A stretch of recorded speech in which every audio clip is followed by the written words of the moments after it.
Now, from the Columbia Basin, your local news source, this is iFIBER 1 News, presented in high definition. The #1 source for real-time local news, local sports headlines, and our very own Weather Center forecast covering the entire Columbia Basin.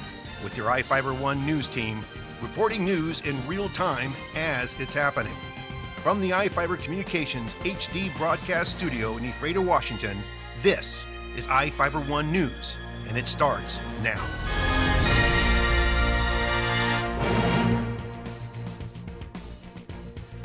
Welcome to iFIBER 1 News. I'm Cody Johnson with news from around the Columbia Basin for Thursday, December 13th. Tonight we report on the different requirements for cities to plow for snow and how some scams don't take a break for the holidays.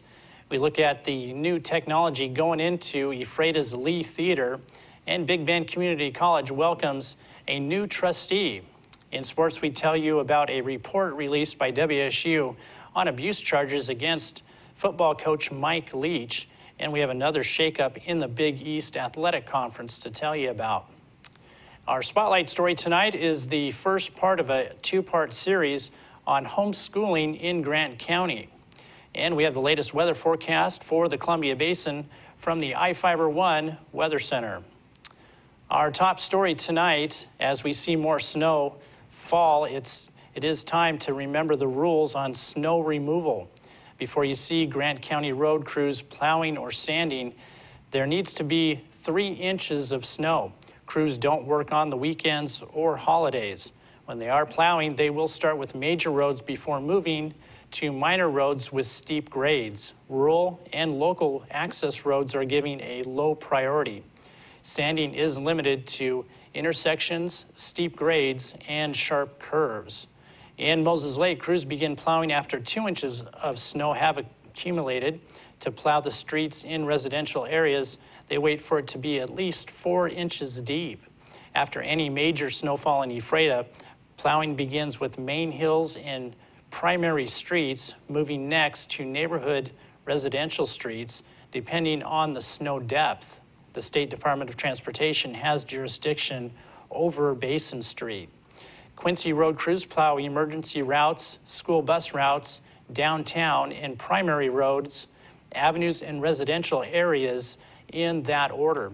In Soap Lake, crews begin plowing snow on main streets before moving onto residential streets.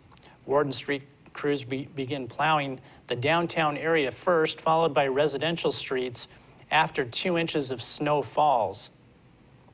Wilson Creek reportedly contracts for snow removal once it's determined roadway accumulation has reached a certain point. The city plows main roads first with priority given to school routes.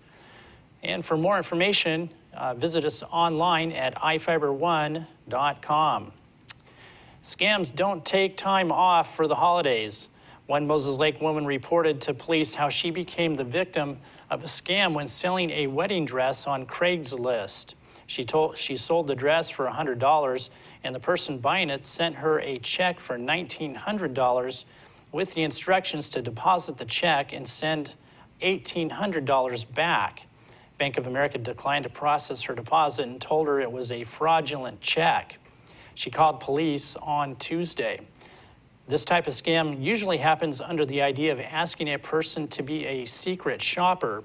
A second scam was reported to Moses Lake police on Tuesday afternoon when a young man called police to report his computer being seized. The 20-year-old man reported his computer stopped working and a screen indicated it was seized by the government. He was instructed by the computer virus to pay a fee to have the computer unlocked. Police informed him it was not the government and it was a scam involving a computer virus. His computer does need to be inspected and the virus removed before it will start working again. This weekend promises to be great for moviegoers with the opening of The Hobbit. For people wanting dinner with their movie at the Lee Theater in Ephrata, they will get an extra treat. Here with the story is Ryan Lancaster.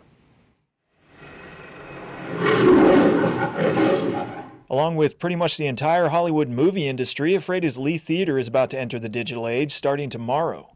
For more than 100 years, movies have been filmed and viewed on 35mm celluloid film, a technology that's expected to be obsolete by 2015.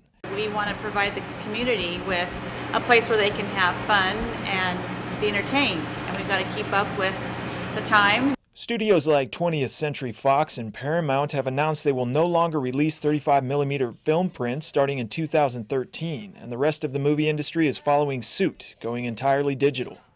This means movie houses across the country, like Lee, are faced with the decision to make the switch or be left in the dust.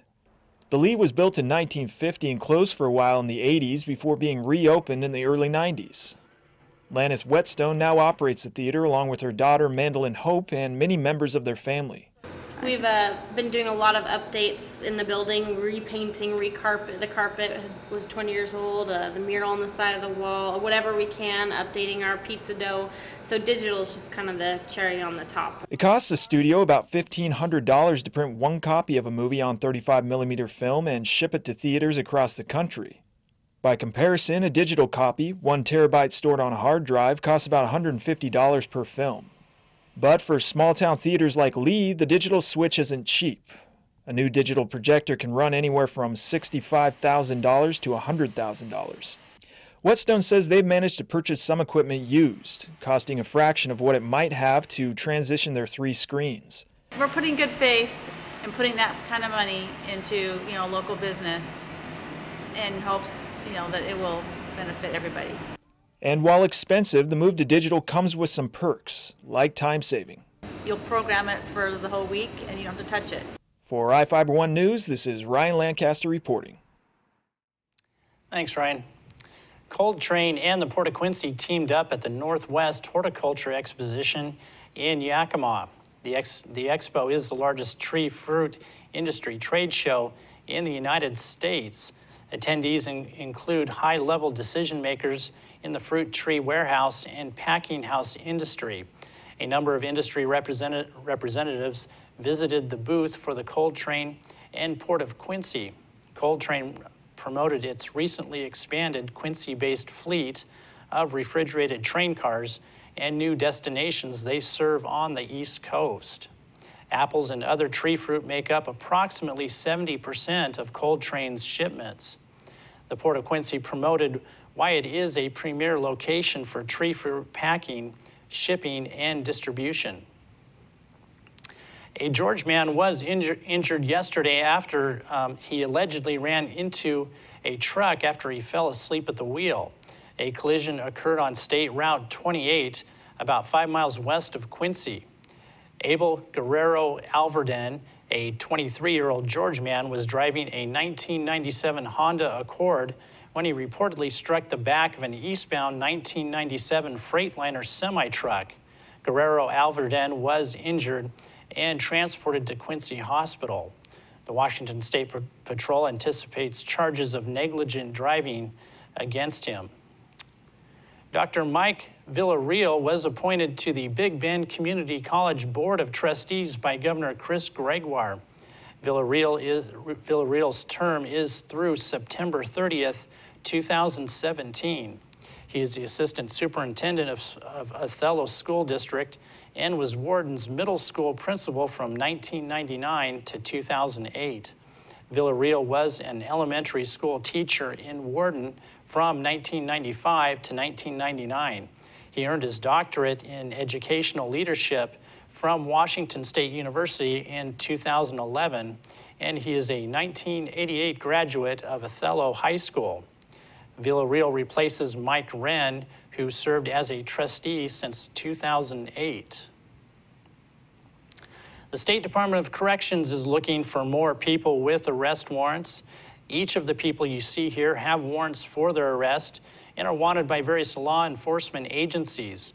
If you see any of these people, the DOC asks that you not attempt to detain or apprehend them, but to call police. You can also call the Department of Corrections at 509-764-6180 during the day, or 509-762-1160 after 5 p.m. We'll be right back after these messages with the latest from the iFIBER One Weather Center.